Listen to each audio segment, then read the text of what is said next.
Hi, this is Aaron with Zollotech. Today I wanted to show you the setup and a few of the different features of the Motorola Blur. We just did a simple unboxing, and if you've seen Moto Blur on T-Mobile before, or if you're familiar with Android, you may want to skip this video, but for those of you that are more interested in how this works and how it's set up, I'm going to show that to you. So this is the main screen you come up to right once you boot the phone. We'll go ahead and hit start, and we'll activate the phone. So it's going to say, please listen for instructions. I can turn the speaker on. It's actually dialing the phone. Welcome to Verizon Wireless Programming. Para español, oprima la estrella. Okay, so we don't really have to do anything here. It just programs, it activates the phone, and then we continue from here.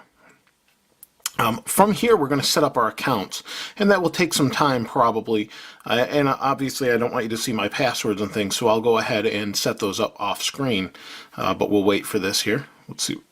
Press 1. Update your roaming capabilities to. Please hold while we gather some information. So now it's activating. While your phone is being programmed, if you'd like to listen to instructions on setting up your voicemail, press. So the programming's successful now, and what we'll do is press any key to continue. We'll hit OK. And we can register a new account if you don't have a Moto Blur. I already created an account because I've been playing with this for a few days. So let's go ahead and hit that and hit next. It's going to use an existing account. You can see the 3G. It's pulling data, sending and pulling data. I only have 1 bar of signal, which could be a problem, but we'll try and get this completed. So take just a moment. There we go. So I'll go ahead and enter this. You can see I push the keyboard out. It flips. And let me go ahead and enter this, and I'll be right back. So I've set up and activated the phone. So let's go ahead and wake it up here with this wake switch. And we hit this to unlock. So now that we have the phone unlocked, this is the home screen of the Moto Blur interface. And what we have is our different social networks. We have Facebook, Happenings, which kind of combines everything. Twitter, Facebook, your email, some things, and it just throws them in there when we have something new. Here we have messages, messaging, and browser. It's kind of the default setup. We have 5 screens total, so the middle and 2 in each direction. For those of you that have not used an Android phone, if I want to add widgets to the screen, I simply tap and hold, and then we've got shortcuts, widgets, folders, and wallpaper. So we'll go ahead and hit widgets, and we can pick from whatever. I guess if we want music, there is none on here, but we can hit music, and then we've got a music player. We tap and hold, and we can move it around, or put it in the garbage, or trash. And there we go. Now, the nice thing about Android, unlike the iPhone actually, is we have notifications. We can multitask. We can do some extra things. So up here you see the little @ symbol in the corner. That means I have an email. So if I want to check that, I simply pull down and check it out. I'll comment on the ZAG Invisible Shield review I've done. We tap and we can open, or we'll tap and hit the wrong one. Tap and open that. And there's our email. We can go back with this button. We can go home with this, and this is our options button. So we'll go back home, and if we want options on the home screen, we simply hold that down. That'll give us a keyboard. If we tap this again on Blur, we get add, wallpaper, notifications, and settings. If we want to go to settings, we hit back, and that drops the keyboard down. So what we'll get is we can manage different things like our Wi-Fi. If I'm not connected to Wi-Fi, although if I want to, I hit Wi-Fi is on. Here's the different networks in the area I'm in, and we can just pick one. So that's pretty much the basic Blur interface with the social networking.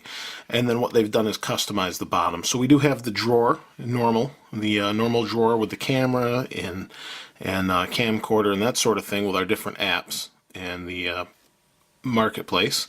We can drop that back down. But here we have our contact button. We can hit that, and this is all these different contacts.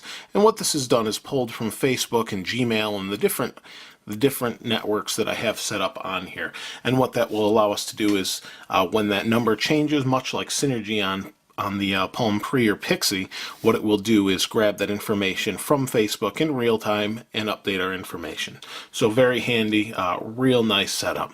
Here we have our normal dialer. We can tap that, and we have our buttons, very responsive. There we have recents, frequent, speed dial that we can set up. Pretty simple, pretty basic. But what I have found is this is much faster than some other Android phones like the MyTouch I've used. It just seems to respond very quickly. It feels very optimized for the Moto Blur interface. Although it is 1.6 as far as the version of Android, the only thing you're really missing is much of the voice interaction. I think that, and for those that have not used it, probably won't miss that. If I wanted to use this in landscape mode, I can open this and it will flip. You can see that just flip, and we can use this here. We do have this sensor here, and this allows us to go back and forth through the different screens, just like the ball or the different sensors on different versions of Android. I prefer the ball. This sensor is a little bit touchy. See, it's not working so great. It is a button as well. We can push this and open the browser, and there we have CNN. I just opened to check out. There is no pinch to zoom or anything on this particular version of Android. So we'll go back to home. So that's the basic features of Moto Blur. It combines everything, and what it does is it allows you to set up a lot of different accounts at once. So if you want to add, these are just your home screen options. But if we go to the, let me move that down. If we go to the options screen, for settings, we can add a bunch of different accounts. So if we go to accounts, it's going to show you, here's my Moto Blur, my Facebook, my Gmail, my Twitter, and we can add to that. And what it does is it shows us our options. We can do corporate sync for your corporate email, like on an Exchange server. PhotoBucket, Yahoo, MySpace are the only ones I haven't used, Picasa. And it will combine all of that into the interface, which is really nice if you use all of those different services. And as you can see here, it says this person has a new profile picture that just updated by itself, pulling the data down through the 3G connection. This isn't a review, so I just kind of want to give you an overview. But as far as the features of the phone, really nice. We have a camcorder and camera. If we go into the camcorder, the way this phone works is we've got a little camera button up here, and so the camcorder is active. There's my hand, and now we're recording that video at the same time out of the camera. We hit it again, it stops recording. Very simple. And we go back in here. We can do the camera and maps and that sort of thing. The Google Maps is updatable in version 1.6. But for those that aren't familiar with Android, I just wanted to give you a quick overview of the Blur interface along with this interface. So we do have the normal drawer, our different apps we can scroll through. This, being a Verizon phone, has the VCast, the VCast videos, and some extra things such as the Verizon Navigator. Although you really don't need it, just because you have the new update to the Google Maps application that has a navigation option in it, which is really quite good. So see what's new in Maps. It's just our Google Maps. It's locating us, and we have to use this little button to zoom in. Unfortunately, there's no pinch to zoom. We have to use this to zoom. We can double tap the screen to zoom, but we can't pinch to zoom like on an iPhone or Palm Pre or some other versions of Android. Overall, that's a pretty good overview of the Blur. As far as the phone itself, we'll go more in depth on that a little bit later. Build quality is really good, and kind of wanted to show you some more of the features. But that's just the interface. Real simple, but very good, very quick. Phone's really responsive, and Android is a pretty solid platform at this point.